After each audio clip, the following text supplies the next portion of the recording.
नमस्कार देवियों और सज्जनों, हमारे YouTube चैनल पर आपका स्वागत है। तो आज के इस वीडियो में आज श्री हित प्रेमानंद गोविंद शरण महाराज जी हमारे उत्तर प्रदेश के कानपुर के सरसौल में रहने वाले हैं। महाराज जी का जन्म सात्विक ब्राह्मण पांडे परिवार में हुआ था। उनका असल नाम अनिरुद्ध कुमार पांडे था। दादाजी सन्यासी थे और पिता शंभू पांडे का भी आध्यात्मिक की ओर अच्छा खासा झुकाव था, लिहाजा बाद में उन्होंने भी संन्यास ले लिया। गोविंद शरण बड़ी कम उम्र से ही चालीसा पाठ करने लगे थे और जब वह 5वीं कक्षा में थे तब वह गीता प्रेस प्रकाशन की श्री सुख सागर पढ़ने लगे थे। वह इस उम्र में जीवन का असल कारण तलाशने लगे थे। उन्होंने तब स्कूल में पढ़ने और भौतिकवादी ज्ञान प्राप्त करने के महत्व पर सवाल उठाया और बताया कि यह कैसे उन्हें अपने लक्ष्य को प्राप्त करने में मदद करेगा। यही वह समय था जब वह श्री राम जय जय राम और श्री कृष्ण गोविंद हरे मुरारी का जाप करने लगे थे। कक्षा में ना आने पर उन्होंने तय कर लिया था कि वह अब आध्यात्मिक जीवन की ओर बढ़ेंगे, जो कि उन्होंने ईश्वर तक लेकर जाएगा।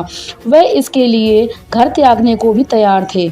उन्होंने इस बारे में माँ को भी सूचित किया था। 13 साल की उम्र में तड़के 3 बजे वह अपना घर छोड़कर चले गए थे। उन्होंने अब नैतिक ब्रह्मचर्य शुरू कर दिया था और तब वह आनंद स्वरूप ब्रह्मचारी के नाम से जाने जाते थे। आगे चलकर उन्होंने संन्यास ले लिया और महावाक्य स्वीकार करने पर उन्हें स्वामी आनंदा आश्रम नाम मिला। आध्यात्मिक साधक के रूप में तब उनके जीवन काल का अधिकतम समय गंगा नदी के किनारे बीतता था। ऐसा इसलिए क्योंकि उन्होंने कभी भी एक आश्रम का पदनुक्रम जीवन नहीं स्वीकारा।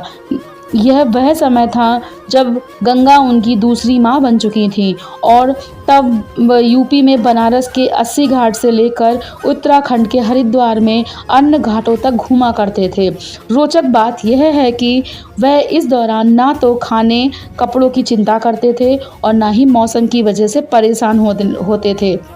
खराब मौसम हो या फिर जाड़े के समय में वह भी 3 बार गंगा स्नान किया करते थे। यही नहीं कहा जाता है कि वह कई दिन तक उपवास करते थे और यह भगवान शिव की ही दया रहती थी कि ठंड में कांपते शरीर के साथ भी परम हर कण ब्रह्मा का वृत्ति के ध्यान में पूरी तरह से लीन रहते थे। महाराज जी बनारस में एक रोज पेड़ के नीचे ध्यान लगाए हुए थे। तभी वह श्री श्यामा श्याम की कृपा से वृंदावन की महिमा के प्रति आकर्षित हुए।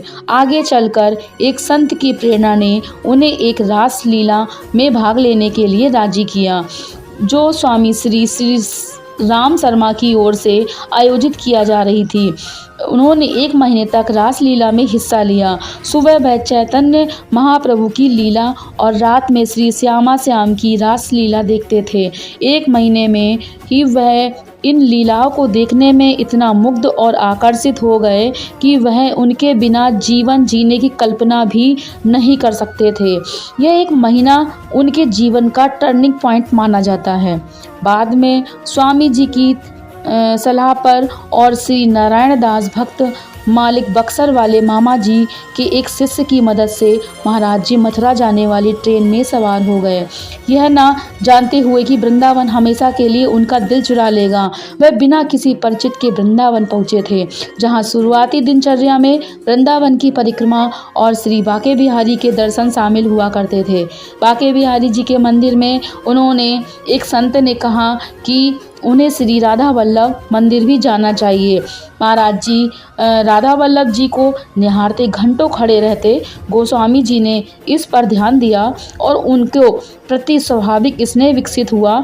एक दिन पूज्य श्री हित मोहित मारल स्वामी ने श्री राधा से सुधा निधि का एक श्लोक सुनाया, पर महाराज जी संस्कृत में पारंगत होने के बावजूद इसके गहरे अर्थ को समझने में असमर्थ थे। गोस्वामी जी ने तब उन्हें श्री हरिवंश के नाम का जप करने के लिए प्रोत्साहित किया। महाराज जी ने शुरू में ऐसा करने से हिचक रहे थे।